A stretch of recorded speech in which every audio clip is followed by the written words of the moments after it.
Hello, it's your host, Todd Lewis. This is the AAR for the debate, which is more anti-fragile, monarchies or republics. Tonight we're joined by, of course, the two participants, Virgilius Rex and Decadent Perspective. And we're also joined by Mathoma. So yeah, I think from my point of view, the thing that I would point out about the debate was that we didn't really talk much about anti-fragility. You started to, Decadent, but and Virgilius, you had a good opening with Machiavelli and how the republics encourage competition so that it can get stronger, but kind of didn't capitalize on that. So I was a little sad to see you, because that was a perfect place you could have jumped off from. It's just said, oh yeah, man, Machiavelli said this about republics. So did you guys watch it again after, before tonight, I mean? Yes, I watched some parts of it, especially the ones I screwed up. So yeah, what would be your thoughts, Virgilius, on how you could have done better? Well, first of all, not losing my notes, because I had notes reading for the debate ready, but I lost them the day earlier. So that screwed me over. So I had to improvise new notes like 1 hour before the debate. It was a good time to prepare. So yeah, that screwed me over. And the other thing that I screwed over was the, how do you call it, the questions, The cross-examination, I think, right? Is what you're yes, talking about? yes. What do you think you could have done better in the cross-examination? Well, on that moment, I wasn't sure that it was my turn, so it caught me off guard. And the notes that I was reading when I was hearing to Decadent speak, the points for which I was going to counterattack. Mm-hmm. I completely forgot them, so I Oh screwed man, that over as well.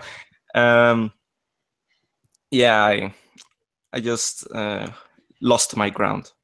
I think the lesson is don't lose your notes, right? Because were you able to find your notes after the debate, or are they still lost?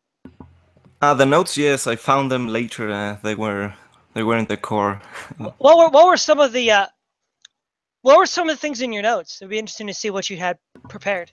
Well, for example, in my notes, I had a paragraph specifically speaking of the dictatorial office of Rome, and how that office and how that element of the especially the Romans was so like pragmatic in nature, was specifically idealized for problem solving in a state context. So that's really something that you don't find in other constitutions like monarchies, because monarchies are more like, are not established based upon things that work, rather based upon things that like preconceived elements. For example, they were established on certain customs, on certain religions, but never on a specific, oh, we need to do this system of government in order to avoid this certain specific problem. That is something specific of the Roman Republic and the dictatorial office. Interesting. Decadent Perspective, do you have any thoughts on your performance? Well, I noticed I delved off from anti-fragility when I was presenting my rebuttal in a way. Well, that's how I saw it when I rewatched excuse me, the debate. And you're right how it became a lot more about which government was like better, or which one, instead of which one was more anti-fragile. And of course, personally, it was very difficult to find a valid criticism of Republican governments other than its democratic nature and its um, uh, I don't know. I mainly tried to find whatever I could to do it because the more I looked into republicanism, the more I found out uh, it was much more abstract than at first glance. But in terms of like trying to argue um, what how monarchy was better, I was more or less going with what some of the books I had at my disposal, which weren't very much because unfortunately there isn't very much books written on the benefits of monarchy. But there are certainly a lot of books on monarchy compared to other forms of government. It's either books on monarchy are either very critical or more or less comparative. But so yeah, it was very difficult to find a good argument for it. But and I think because of that, I was very nervous at the day of the debate because again, there wasn't very much to go on in terms of defending monarchy in and of itself, in terms of its anti-fragility. I mean, I knew, of course, that Virgilius was going to talk about Rome a lot, but I mean, like when you're trying to argue the best of the best, it's pretty hard to to fight about that. Of course, I was trying to talk about republics throughout history, but Virgilius was talking about republics in Rome, and of course, I was surprised that he didn't mention the dictatorship position in Rome more often. Because I thought that was the most interesting thing I read about in terms of ancient Roman republican systems. But yeah, that's what I have to say so far. Okay. Mathoma, you said you had some points you'd like to comment on. Yeah, I think the few points that I had were kind of brought up already. I think I agree with what you said earlier, Todd, that the debate resolution in terms of anti-fragility wasn't really focused on all that much, and it seemed that the debate kind of devolved into kind of a separate resolution, which is a better form of government, republics or monarchies. Decadent. I was kind of disappointed with your opening statement, whereas I was I think more catched by Virgilius's opening statement. I thought, Decadent, you were making essentially a circular argument in your opening statement that because the debate resolution is you'd have to define that monarchs are more anti-fragile, but it seemed that your justification was that they reassert themselves under conflict, which seems to be at least it seems to me to be circular. But I think it could have been more forcefully argued with better examples. And I think you started to improve on your in your first rebuttal, actually, because I think you said in your first rebuttal you were going to bring like the heavy artillery or something like that. I think you should have started more forcefully in your opening. Yeah, like I think it could have been buttressed better by some examples. Yeah, that's actually a good point, Mathoma. One thing that I think Virgilius did rather well, but I would like to see more on both sides of, is concrete historical examples of both regimes under pressure, both kinds of regimes, and not only which of the two regimes is, quote, robust and survives the pressure, but which regime becomes better. And Rome really is a perfect example of this, because I would have mentioned the Punic Wars, Virgilius, because only by the extreme pressure of Hannibal's invasion was sterling leadership like Scipio Africanus allowed to even rise to the top. So Rome sort of rose to the challenge and reached within its own soul, as it were, to become better. It found a great captain, Scipio Africanus, and without that trial by Hannibal, it's quite, would Rome have found those latent talents? Yeah, I actually did mention Hannibal and Scipio on my notes. I paraphrase, I put that the more Hannibal approached Rome, the more Roman the Romans became. Yeah. So the actual pressure from Hannibal actually facilitated Rome to improve on what it already had, and the great strength of the Roman Republic was the more pressure you apply to it, the stronger it would get. I mean, it really was anti-fragile. I mean, all these attempts to, but again, I think in part, as Machiavelli pointed out, right, they had these civilian institutions which encouraged competition and encouraged, rather than trying to squelch it like a monarch would, they sort of allowed it to operate within limits. And within those limits, they were able to tap that creative energy in a constructive way and use it to improve the system. I don't know if you remember, but I had put some of my points on the Discord, and one of those was the preeminency of the law in the Roman Republic, because it was almost a sacred thing. And I touch upon that a bit when I talk about Saint Paul and how respected was the position of citizenship, that it made a centurion tremble for the consequences of his actions. Well, exactly. Well, I guess something to talk about in the same context would be, as you pointed out, Mathoma, it kind of evolved into a separate resolution. But I guess we could judge on that standard. Given the way the resolution evolved, Mathoma, who do you think won that resolution? Well, I do think this point that Virgilius made was quite interesting, that republics can, instead of squelching any sort of dissidence within it immediately, like a monarchy would, it could let it brew a little. I mean, take like the immune system analogy, because that's one example of an anti-fragile system that might be likened to like a fever or like an inflammatory response. So it's kind of the tension brewing within it, but the ultimate end of that is like an effective immune response. So I do like that point by Virgilius. So I think overall, I think Virgilius came out on top in this one.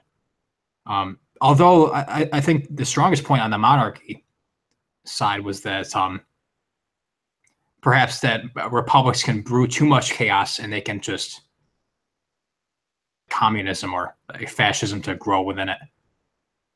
But I still think Virgilius came out on top on this resolution. Yeah, I think he probably had a slight advantage on that as well.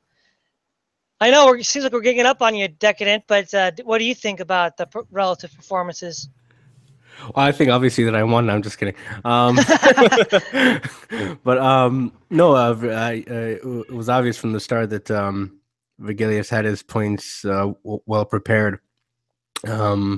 And of course, I admit that I was nervous to debates. The more I investigated republics, I became more and more nervous to debate such an abstract idea at most of its points.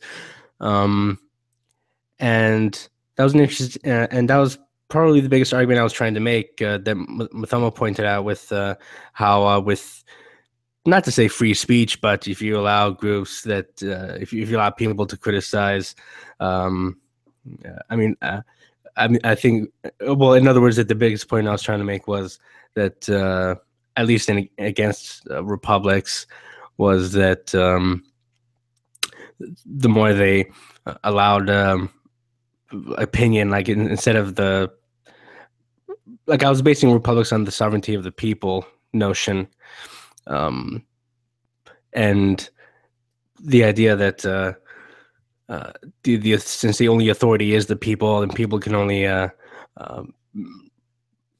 define themselves only by their sex or their race, and never really define themselves by their king or their nation.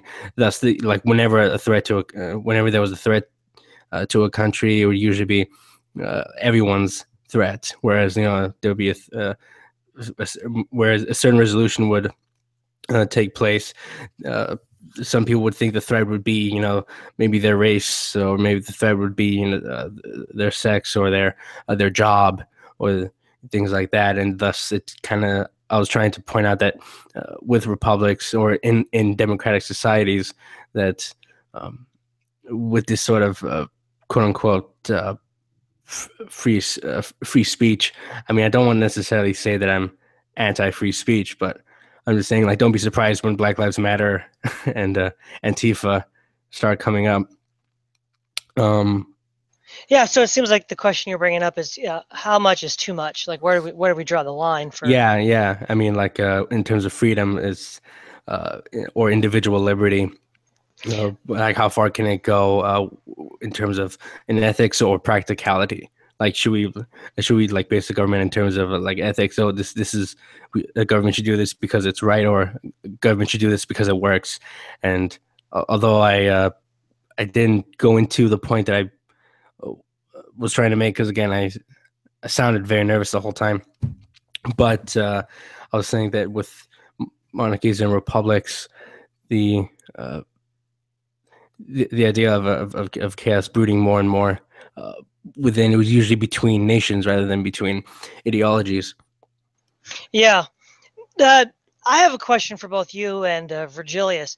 Did I give you guys enough time to prepare notes between the announcement of the debate and then the actual debate itself, or should I given you guys more time to prepare?